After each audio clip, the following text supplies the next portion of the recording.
The sun had barely risen over the vast plains of the African savannah, painting the horizon with a gentle orange hue that shimmered across the landscape. The grass swayed softly in the cool morning breeze, and a distant chorus of birds filled the air. Amid this peaceful beginning, the earth told a different story, one of struggle, life, and survival. Near a muddy watering hole, a baby rhino was trapped, its small cries piercing through the early silence. The mud, thick and unforgiving after a night of heavy rain, had swallowed its short legs almost to the belly, and every attempt to escape only sank it deeper. The young calf's wide eyes darted around in panic, its squeals echoing across the plain, reaching the ears of a man who had come there not as a hunter, but as a protector. Ethan Cole was a wildlife ranger, a man who had dedicated his life to protecting animals from poachers and the harshness of the wild. He had spent over a decade in Africa, working closely with local conservation teams to rescue injured or endangered creatures. That morning, he was driving his worn-out Land Cruiser along the ridge, checking on the watering holes after the night's storm, when he heard the faint cries. At first, he thought it might be a bird, or maybe even a distressed antelope, but as the sound grew louder and more desperate, he slowed down and listened carefully. His trained ear recognized the unmistakable cry of a young rhino. Without hesitation, he pressed the accelerator, following the sound through the rugged terrain until he reached the clearing. When Ethan stepped out of the vehicle, the scene before him made his heart tighten. The baby rhino, barely a few months old, was stuck up to its belly in thick mud. It tried to move its legs, but the suction only dragged it deeper. Its nostrils flared, and its little tail flicked wildly in terror. The mud pool stretched wide, glistening in the sun like a trap set by nature itself. Ethan looked around quickly. He knew what this meant.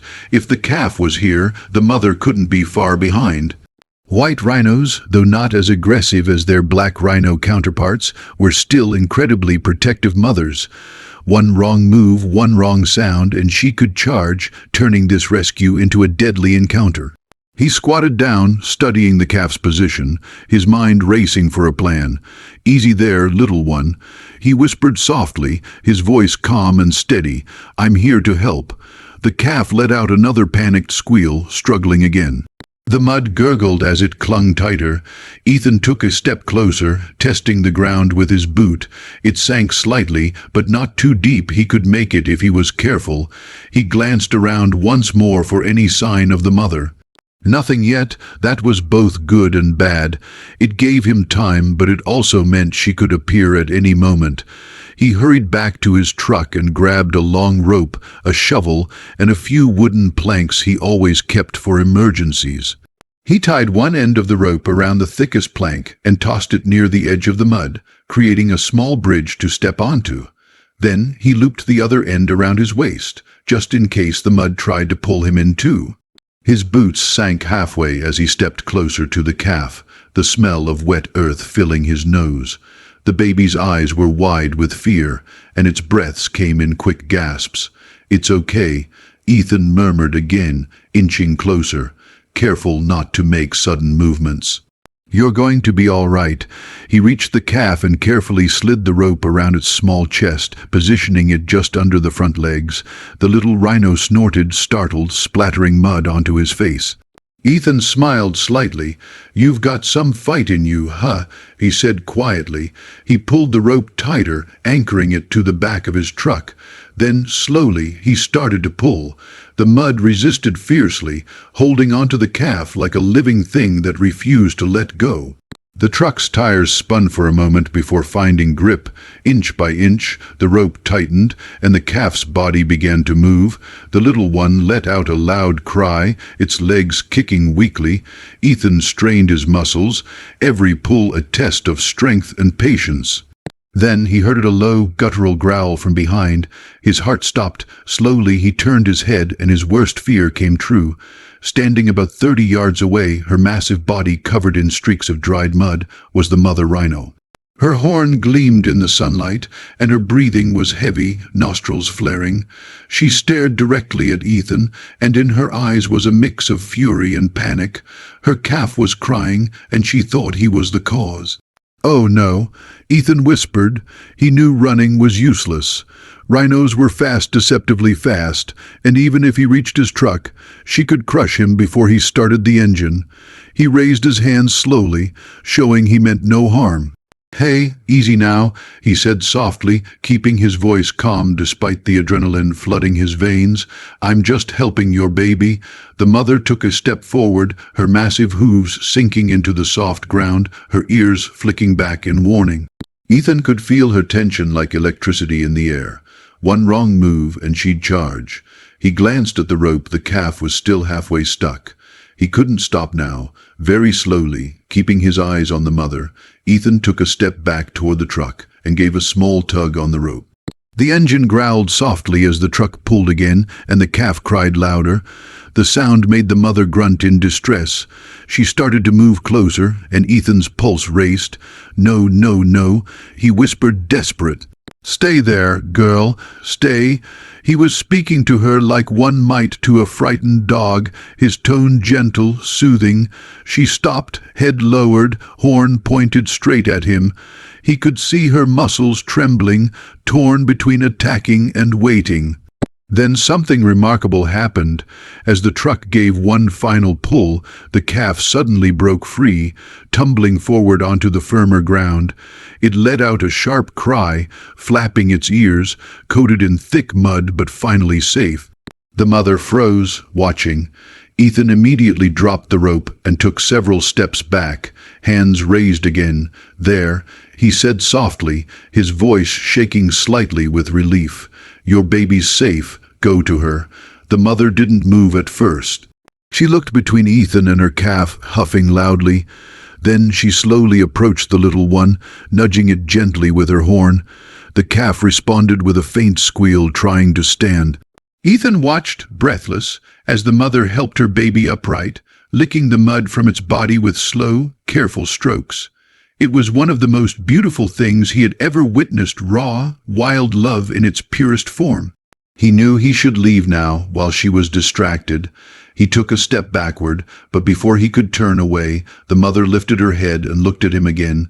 Their eyes met. For a moment, time seemed to freeze. Ethan didn't see an angry animal anymore. He saw a mother who understood. Her breathing slowed, and instead of charging, she simply stood there, watching him. It was as if she realized he had saved her child, not harmed it. She took one more deep breath, then turned and gently nudged her calf away, guiding it back toward the open plain. Ethan stood there, motionless, his heart pounding, as he watched them walk off into the golden light. Only when they disappeared beyond the ridge did he finally exhale, his knees weak with relief. He looked down at himself covered in mud, drenched in sweat, and laughed quietly. "You gave me a scare there, girl," he muttered, shaking his head. "But you did good." He untied the rope and gathered his equipment, his mind still replaying the moment over and over. He had faced lions before, helped rescue elephants from poacher traps, and even patched up leopards hit by bullets. But this was different. It wasn't just a rescue. It was a moment of understanding between two beings from entirely different worlds. Back at camp, Ethan recorded his report. The other rangers listened in stunned silence as he recounted the encounter. "She didn't attack," one of them asked in disbelief. "Not even after seeing you so close to the calf."